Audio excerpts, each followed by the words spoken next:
the day. You're taking over the world, Ben. Leafychef. I hope so. Leafychef taking over. Bosh boys move over. One day, if you see this, I'm coming. Angel, Cannon Street, Edgware Road, Baker Street, Elephant and Castle.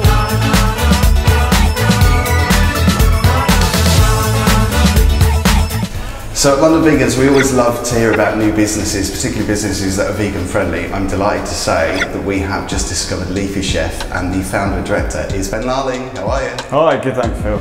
It's really good to see you, because we discovered this website of yours through a friend, a mutual friend, and it was just a few weeks ago. Yeah. And it looks amazing.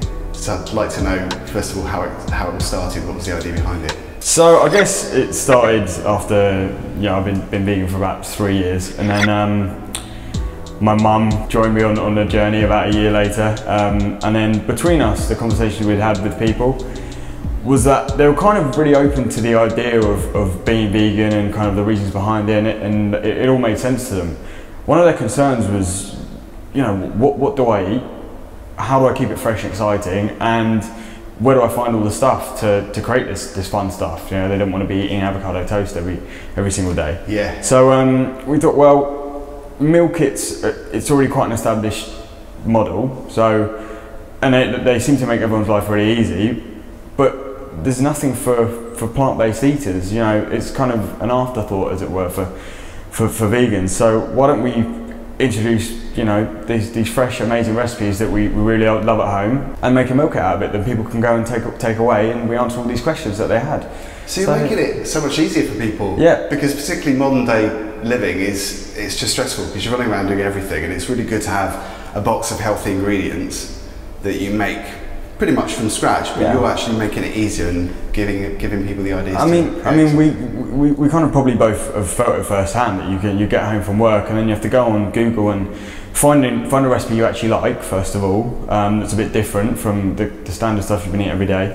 Then worry about ingredients. Then you have to worry about making the little sauces and stuff. Then you have to worry about actually cooking it. And by the time you've done that, I guess it becomes like training. It's a bit of a barrier for a lot of people. So we just wanted to take that barrier away. And I've got to say, the website is beautiful to look at. And what's really great about it is that you've got a mixture of different recipes. And it's not just the typical cliche vegan recipes either. It's really modern, and it just shows that a vegan diet can be very healthy and nutritionally balanced too, which is what you want, isn't it? Exactly, like you just summed it up really in terms of what we were thinking about. Is like we want to show people that eating vegan and plant-based it can be fun and interesting, and you can talk about kind of like tofu, fish and chips and all these strange and wonderful things that you thought you'd miss.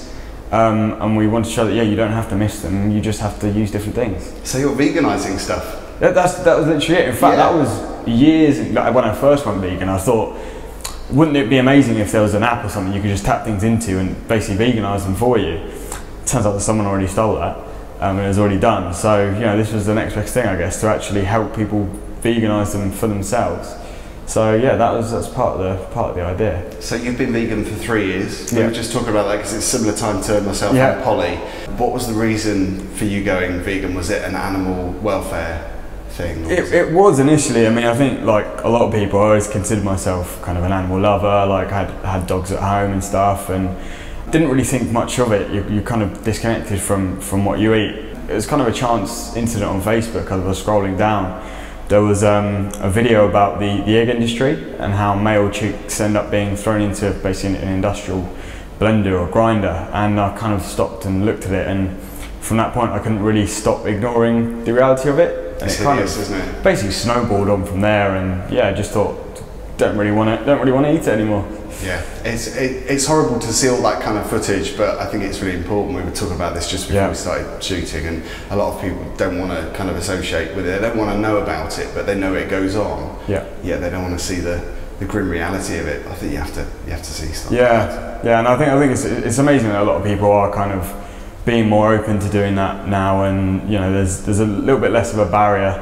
I think kind of vegan. You mentioned you tried to go vegan some years back now, and it was looked on as being only, I guess, a group of weirdos doing it at some point, and now people are a lot more open, and the footage is a lot more readily available. The facts and figures about the environment are, you know, are a lot more readily available. So I think people are starting to really get on board.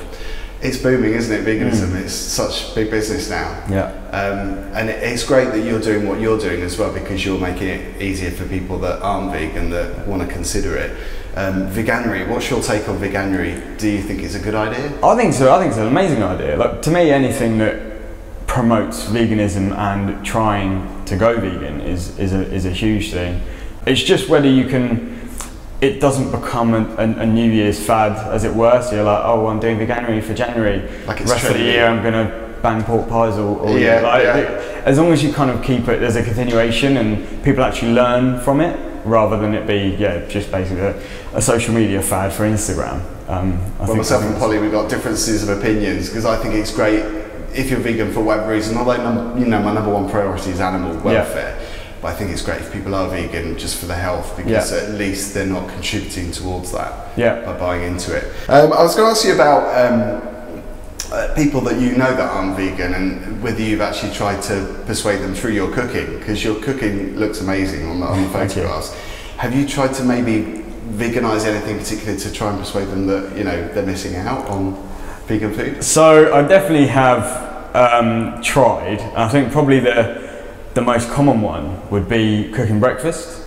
So, you know, after, you know, friends have been round, all that sort of stuff, wake up in the morning and scrambled eggs, but using tofu instead, so tofu scrambled. That's so good, isn't it? And there's a couple of times where, you know, they know they're eating vegan sausages and stuff, but I'm like, all right, your eggs are ready.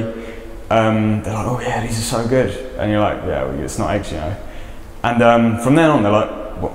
So this is eggs without the actual egg, you know, all the protein, you know, no cholesterol and stuff. And quite a few of them have been like, actually, yeah, I eat tofu with breakfast now instead. Is that is it black salt that makes it eggy? Yeah, I think it's that really, it's got that really eggy smell, which I was going to say, I'm not too fond of that one, but yeah, that's probably the most common one I've used to try and win people over. Do you find that you're experimenting at home, you're like trying to do dishes that maybe other people haven't done, and you've made a few mistakes but actually got there at the end? Yeah, definitely. I think with vegan cooking anyway, the experimentation is the name of the game, because you kind of have to try and keep it fresh.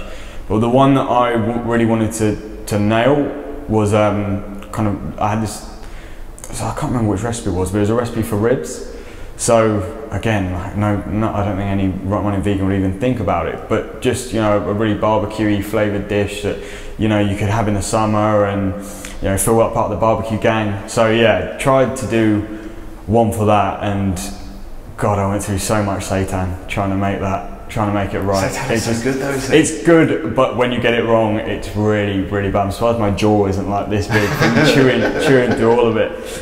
So yeah, that's one that I really wanted to do, to prove to people, look, even ribs, you can even have vegan ribs. Yeah. So I basically want to remove any excuse from people saying, oh, but I'd miss this or I'd miss that.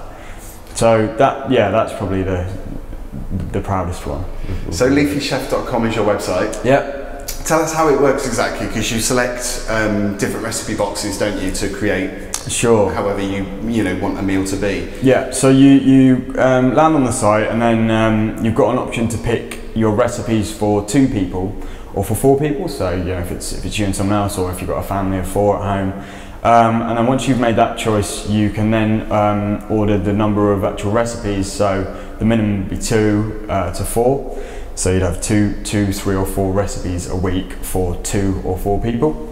So you choose the ones you like, the ones you fancy the most. We've got you know, nice descriptions of them on there, a few pictures, the macronutrients, which I think is quite important. You add them to your basket, choose a delivery day, and then we send you the box on the day. You're taking over the world, Ben. Leafychef. I hope so. Leafychef taking over. Bosch boys move over.